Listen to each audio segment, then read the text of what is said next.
And we know the serpents, right? Sliding creatures. But in those days, they were not sliding on his belly because that came as a result of judgment. So some scholars think that they had legs. These serpents actually had legs, or they were flying. They were not crawling on the bellies. They were noble creatures in those days. And we get a sense that Eve was not grossed out by the presence of this serpent. We draw these serpents like serpentine, 징그럽게 우리는 이렇게 그림을 그리잖아, 그렇죠? But obviously, this serpent, before the fall, was a figure, something very glorious. Okay. So, the point that I want to make is that there's some kind of connection between the innocence of human being and the wisdom of serpent. And that wisdom is not necessarily evil. That wisdom actually belongs to God. And this serpent was endowed with that kind of wisdom at the very beginning. And we'll see that he wants to impart that wisdom to human beings as well. Now, what is the relationship between innocence, or purity, and wisdom and knowledge? Let's begin with that. Think about our children. Children are very innocent, relatively speaking. They haven't been spoiled. They haven't been touched by the perverse things of the world. They haven't entered into the internet and seen all these horrible, sinful ways of humanity, right? They're pure, innocent. But they can't continue like that unless they're completely isolated and protected by us. They're going to have to enter into the world. And once they enter into the world, they're going to have to learn wisdom about the world, right? I know that that's what children are going through right now. And we're trying our very best to help her through the things that she sees, the things she experiences, she sees her classmates talking about, right? And I don't want her losing that sense of innocence. Because that sense of innocence is good, that's pure. I want her to feel like I can be transparent and open and vulnerable, and I can trust instead of becoming sarcastic and withdrawn and fearful of the world. And yet Jesus did say that we must be innocent as a dove, but shrewd, that is wise as a serpent. We have to have both. And he's referring again to Satan before he became Satan. Theologically speaking, we say Lucifer, one of the archangels, who was probably in charge of worship and glorifying God. And we'll get to that in a little while, okay?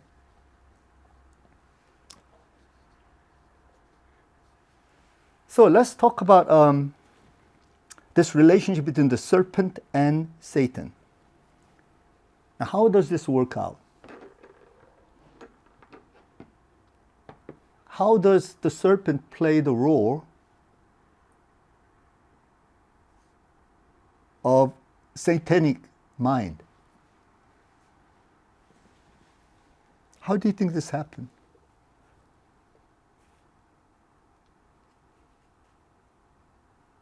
What are some options? Try to picture this. Okay, here's the serpent. It's an earthly creature, very glorious creature, right? It's not a point-blank Satan, but Satan's behind this. So how do you think Satan affected that serpent? What do you mean? Satan is serpent을 affected다고요? Because these are two entities, right? Satan here, but there's the serpent. Serpent is not Satan, right? Yeah. But he signifies Satan because Satan is somehow using this serpent to speak his voice, speak his mind, to tempt the people. 됐나요? I know, that's what I'm saying. Was it demonized? Was the serpent demonized? Is that what happened? 그럴 수 있지 않나요? 아니면은 그게 꼭 이게 그 애니멀 셀펀이 아닐 수도 있는 거 아니에요? 그냥 그렇게 얘기한 거 아니에요? 제일 뭐 와이즈하니까 그냥 그 심벌라이즈 하는 건가? 근데 사실 뱀이 제일 와이즈하진 않잖아, right? 아니 그때 근데 그 당시에는 very 코끼리, right? yeah, but 그 당시에는 obviously he was the most crafty and 왜 wise 그랬을까? 근데 왜 of 뱀이었을까? any of the wild animals. So this becomes kind of like a parallel of Satan. You know, 그러니까 왜 하필 세이튼이었을까? It would have been 박쥐, or 아니 근데 it would have been something else. 근데 이제 이게 정말 어쨌든 그럴싸한 애니멀 많잖아. 이거에 대해서 서펀트가 그때는 그렇게 그로스하게 안 생겼을 수도 있다고 Yeah. 볼 수 있잖아. Yeah. 그러니까 이제 넘어갈 뻔했어요. Oh, 근데 okay. 근데 그러니까 이게 꼭 진짜 서펀트일 수도 있고 아니면은 그냥 어쨌든 와이즈 애니멀을 그냥 심벌라이즈 할 수도 있고 아니면은 그 모습으로 나타났을 수도 있고 뭐 여러 가지가 있지 않을까요? 뭔지 모르겠지만. Yeah. I mean, could be demonized, but basically Satan does not possess anybody. You know that, right? Satan does not. It's the demons. Demon spirits, we can say, would possess or oppress or enter in and lodge onto. But Satan usually does not. Right? Now, Satan could change his form. Do you think this was an illusion? They was putting on a mask and Satan masquerading as serpent. That could be possible, right?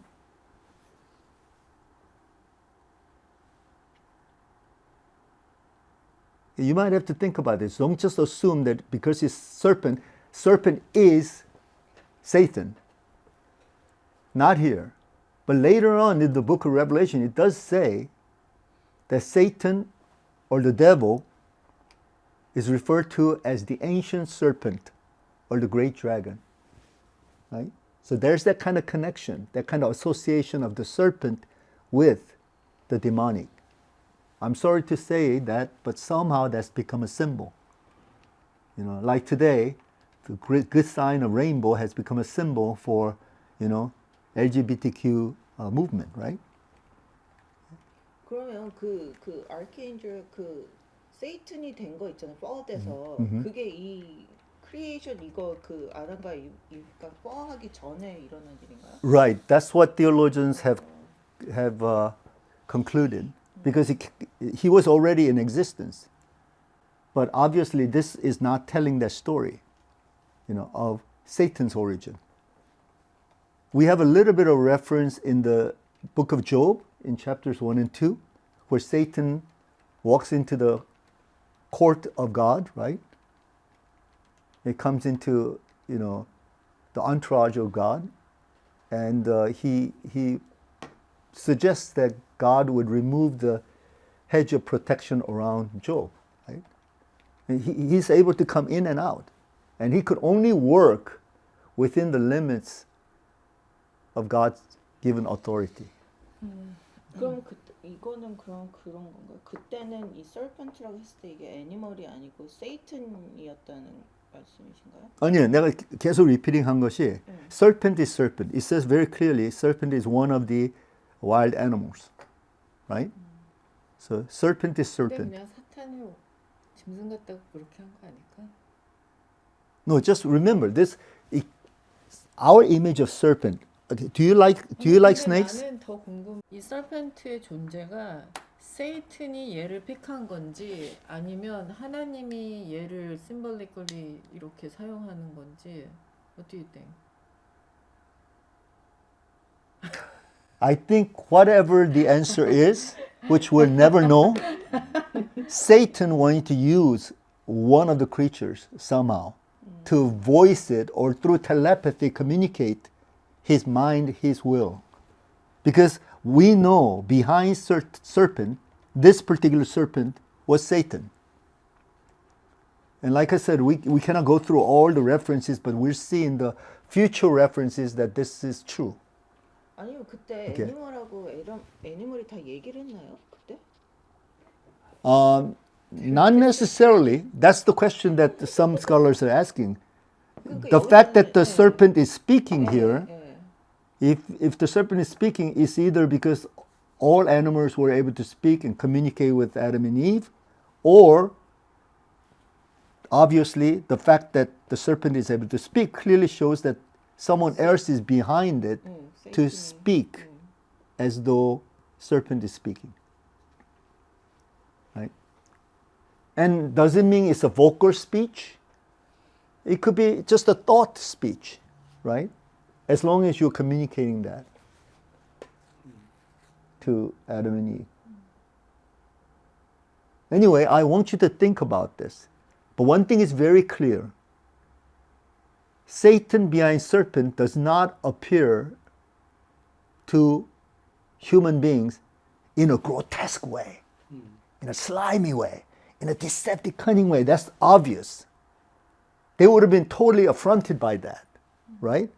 So obviously, Satan must have used the serpent in some kind of glorious way, in such a familiar way, in such a way that was attractive.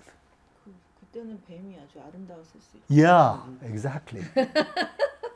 그러니까 이제 아담과 하와가 이제 홀린 거지 거기에, right? 그리고 That's the 와이즈하고 conclusion. 색깔도 막 와이즈하고 예쁘고 막 이런 그럴 거 수 있을 아니에요? 것 같아. 오케이. 그래서 제일 그로스하게 만들어진 것 같아. 파우더. Okay. So just keep it in mind. 받아갖고 막 Yeah. 징그럽게. Keep in mind this theme of purity, innocence, and the theme of wisdom and knowledge. What's the relationship? Think about that. Because what's about to happen is Adam and Eve, they're about to lose their purity. And they're about to lose their sense of innocence. As they're introduced into wisdom and knowledge, into that realm. You might even say, for us, we had that kind of purity and innocence in the early days, but with time, with wisdom, a lot of knowledge and understanding, I lose that sense of innocence and purity. Pastors go through this all the time.